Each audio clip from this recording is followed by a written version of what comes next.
Halo sahabat Shimizu, jumpa kembali dengan saya. Kali ini saya akan membawakan topik tentang troubleshooting pompa submersible Shimizu ya. Apa Pak troubleshooting itu? Trouble itu masalah, shooting itu menembak. Jadi menembak masalah ya. Sekali-sekali kita nembak masalah ya, kawan. Nggak cuma nembak cewek. Baik. Troubleshooting itu adalah metode mencari suatu masalah ya, kawan. Apa sih maksudnya? Jadi gini, kadang-kadang kita mengalami misalkan ya pompa macet gitu ya.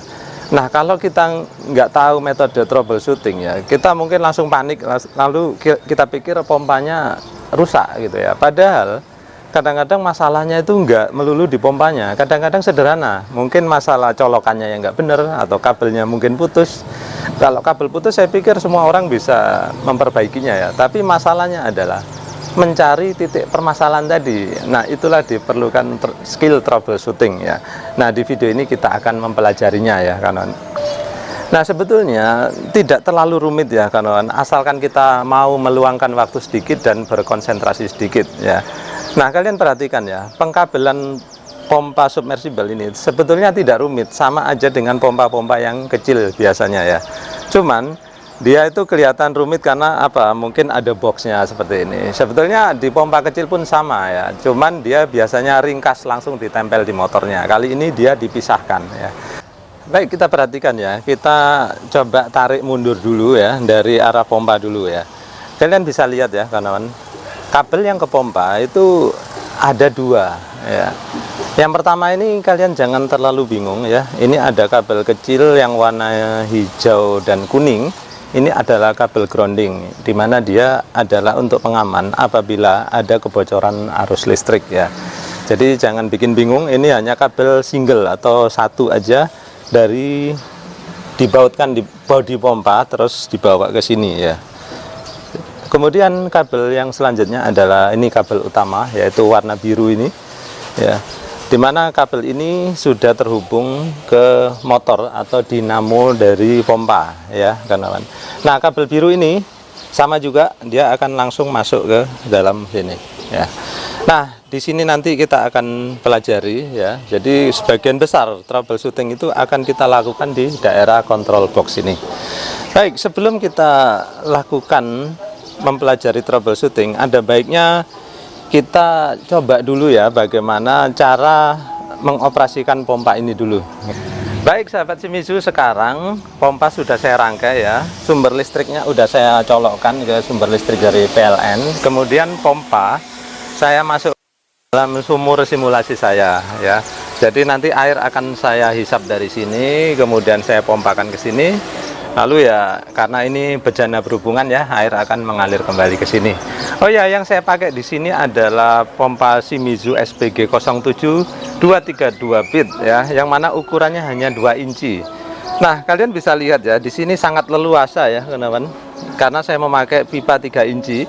Nah, kalian bisa memasukkan pompa ini ke dalam pipa 2 inci juga. Namun alangkah baiknya kalau kalian tetap memakai pipa yang 3 inci ke atas ya, karena agar cadangan airnya lebih banyak. Nah kita langsung aja ya coba mengoperasikan pompa ini ya. Berarti kan tenang aja, nanti saya akan bawa kalian mendekat ya untuk melihat lebih dekat tombolnya. Jadi tombol on off nya ada di sini ya, perhatikan, klik. Nah perhatikan aliran sangat deras ya kawan. Tuh, untuk pompa yang sekecil ini yang bentuknya mirip tongkat ya, sangat deras alirannya.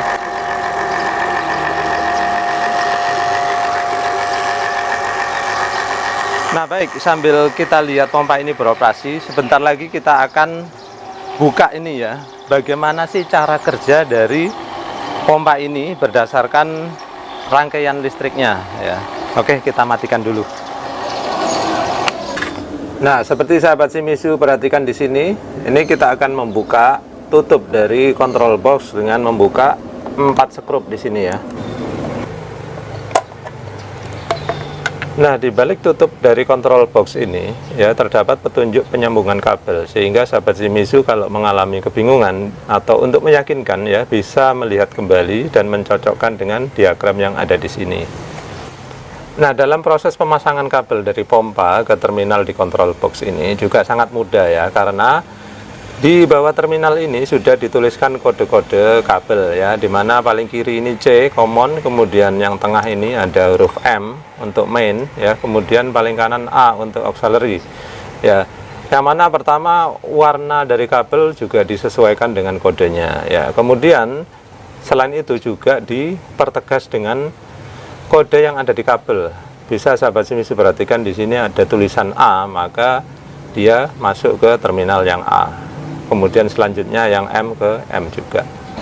Nah, untuk melakukan troubleshooting ya, ketika kita tahu pompa kita nggak nyala, pertama kali kita harus ngecek ya, apakah tegangan di sini sudah masuk ya, sahabat Shimizu. Nah, kalian perhatikan ya bahwa kabel dari PLN itu masuk melalui kabel hitam ini, kemudian di dalam itu berisi warna seperti ini. Nah, kabel warna coklat dan biru ini seharusnya memiliki tegangan 220 ya. Perhatikan, kita ukur ya. Ini kita butuh alat namanya voltmeter, kita arahkan seperti ini lalu kita ukur tegangannya. Nah, ternyata sudah masuk ya 229 atau 220 volt ya, kurang lebih 10%, maka tidak ada masalah. Nah, kalau di sini ternyata tegangannya nggak sampai 220, berarti kalian mengalami masalah suplai tegangan ya. Bisa jadi karena PLN-nya mati, atau colokannya rusak, atau kabelnya putus ya. Nah, dari sini kemudian tegangan ya ngalir terus lalu menuju ke arah saklar. Ini juga bisa kalian perhatikan seperti ini ya. Ini kabel coklat ya, lewat terminal lalu ke saklar. Sama juga yang biru juga demikian. Nah, sampai sini kalian bisa perhatikan ya. Ketika saklar kita on kan, ini harusnya tegangan itu masuk ke atas sini juga ya. Kalau tegangan nggak masuk ke atas, berarti saklarnya rusak ya. Nah, sekarang kita akan coba masukkan ya, atau on kan ya. Karena di sini tadi ada 220, harusnya pompa nyala. Nah, seperti itu. Nah, kita bisa mengeceknya apakah tegangan memang masuk ke sini. Tentu saja ini pasti masuk ya, karena pompa dalam kondisi nyala ya sekarang. Namun tetap aja kita akan cek ya. Nah, di sana terbaca ya 220 volt kurang lebih. Nah, tentu saja memang sini nggak ada masalah ya. Nah, namun kalau dalam kondisi on ya, kemudian di sini nggak terbaca 220 ya bagian atasnya, berarti saklarnya mengalami masalah. Seperti itu ya, sahabat Shimizu. Nah, kemudian dari sini nih, misalkan ketika kita ukur ya, terdapat 220, tapi pompa tetap nggak mau nyala. Nah, apa berikutnya? Berikutnya adalah kalian perhatikan ya, bahwa jalur biru yang dari atas itu masuk ke terminal lalu masuk ke motor atau ke dinamo ya. Nah, kemudian jalur yang warna hitam tadi dari bawah ke atas kemudian ke sini, yaitu dia ke offload protector. Nah, di sini kita perlu ngecek ya, apakah jalur dari sini melalui offload protector terganggu atau tidak. Nah, untuk mengeceknya kita perlu mengukur, caranya seperti ini ya. Colokkan aja ke jalur biru satu ini. Kemudian ya, ini tadi harus on ya. Kita on kan. Nah, kalau kita ukur di sini harusnya 220 juga, perhatikan. Nah, seperti itu ya. Nah, di sini memang tidak ada masalah sehingga keluar terbaca 220 volt. Nah, seandainya ya di sini tidak terbaca 220 volt ya, artinya berarti overload protector ini ada masalah. Nah, masalahnya apa? Ada dua ya, sahabat Shimizu. Ini dia berfungsi sebagai alat yang memutus arus secara otomatis apabila motor atau pompa itu kelebihan beban ya, yaitu ampernya terlalu tinggi. Nah, di sini dia tertulis bahwa dia akan mati kalau ampernya udah mencapai 3 ampere. Nah, pompa ini sendiri karena dia dirancang untuk beroperasi di 2,5 ampere, maka ketika dia mencapai 3 ampere artinya pompa berada di dalam masalah. Nah, ketika di sini terbaca 3 ampere, maka secara otomatis ya, offload protector ini akan nongol di tombol sebelah sini, cetok gitu.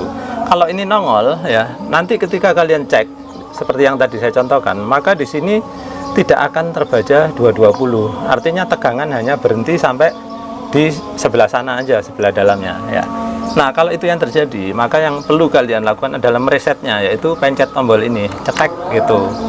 Ketika kalian udah pencet tombol, maka ini udah terreset ya. kemudian kalian coba lagi jalankan apakah dia bisa jalan. Nah, seperti itu. Nah, setelah kita jalankan begini, kalau pompa ini ternyata mengalami masalah, maka dia akan jepret lagi di sini ya, ngetrip lagi. Kalau dia ngetrip berkali-kali seperti itu, artinya pompa memang ada masalah. Jadi jangan kalian terus-teruskan untuk mereset beberapa kali ya. Kalian cukup mereset 1 atau 2 kali, setelah itu kalian harus curiga apa yang terjadi ya. Nah, sekarang sebelum kalian memutuskan bahwa yang rusak adalah pompanya, maka kalian harus mengukur ya, ampernya berapa sih yang masuk ke dalam pompa ini ya. Maka kita bisa gunakan ampere meter ini. Nah, di sini kalian arahkan ke arah ampere ya. Oke, di sini kemudian ambillah salah satu jalur ya. Paling enak ya jalur hitam ini, maka saya akan kalungkan di sini. Kalian perhatikan, karena pompa kita tadi kan dirancang 2,5 ampere, maka harusnya ketika kita ukur hasilnya adalah 2,5 atau sekitarnya ya. Kalau dia lebih tinggi dari 2,5 apalagi mendekati 3, berarti ada masalah. Perhatikan ya, kita pencet on. Nah, ternyata hanya 2,3, artinya pompa berjalan dengan ringan ya. Artinya pompa tidak ada masalah. Nah, kalau ketika kita ukur hasilnya hanya 2,3 atau 2,7 misalkan, kemudian ini trip, berarti yang masalah bukan pompanya tapi overload protektornya. Nah, seperti itu. Nah, kemudian kalau ketika kita giniin tadi terbacanya adalah sampai mendekati 3 ya, 2,9 atau bahkan terbaca 3, lalu ini trip, berarti masalah ada di dinamonya atau di motornya. Nah, pada akhirnya setelah kabel coklat dan biru ini melewati berbagai rintangan ya, setelah melalui saklar, kemudian melalui overload protektor, maka pada akhirnya mereka akan bermuara di sini ya. Jadi kalau pompa kita nggak nyala, maka kita perlu ukur pada akhirnya adalah di sini. Kalau di sini tidak kita dapatkan 220 volt, berarti masalahnya adalah bisa di terminal, bisa di saklar, atau bisa di offload protektor, yang mana tadi kita sudah bahas. Tentu saja ini karena masih saya matikan ya. Kalau kita nyalakan sekarang, coba. Nah, terbaca 220 volt ya. Nah, baik. Sejauh ini kita sudah mempelajari ya jalur dari kabel L dan N ya, line dan netral ini.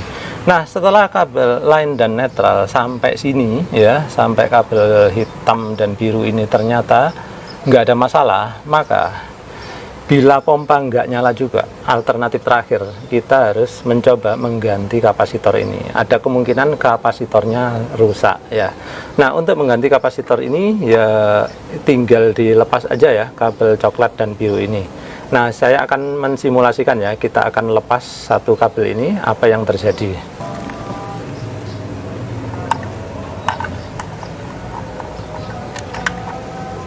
Nah, seperti itu. Sekarang coba ya saya nyalakan. Nah, ternyata pompa tidak mau nyala. Sekarang kita ukur apakah tegangan sampai sini udah masuk. Nah, ternyata 220 volt ya, tapi pompa nggak nyala. Kenapa? Ternyata karena kapasitornya rusak. Nah, di sini nggak benar-benar rusak ya, hanya pura-pura rusak, yaitu dengan cara saya lepas kabelnya. Baiklah sahabat Shimizu, tadi apabila tegangan yang masuk ke kabel ke arah pompa sudah terukur 220, kemudian kapasitor sudah kita ganti baru, ternyata pompa masih juga belum menyala, maka tidak ada pilihan lain ya, kita harus mengangkat pompa ke atas ya. Kemudian ya, yang perlu kita lakukan pengecekan yaitu apakah tegangan udah benar-benar nyampe di sini ya, dikoneksi sebelum masuk ke motor atau dinamo. Kalau tegangan 220 udah nyampe sana ya, kemudian perlu juga dilakukan pengecekan ya, kabel yang warna coklat tadi itu apakah nyambung ya antara di sini dengan di sana. Kita bisa memakai ohmmeter ya, kita ukur kalau tegang atau resistannya 0 gitu, artinya kabelnya itu nyambung gitu ya.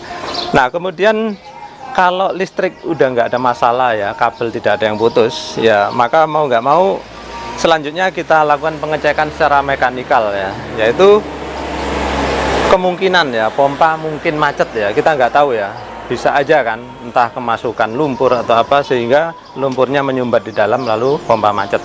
Nah, kalau pompa macet ya di area impellernya, maka pompa ini akan mendengung ya. Kalian akan nyalakan di sini ceklek, lalu pompa mendengung, gitu. Nah itu mau nggak mau kita harus bongkar, kita bersihkan ya. Mungkin apa yang bikin macet.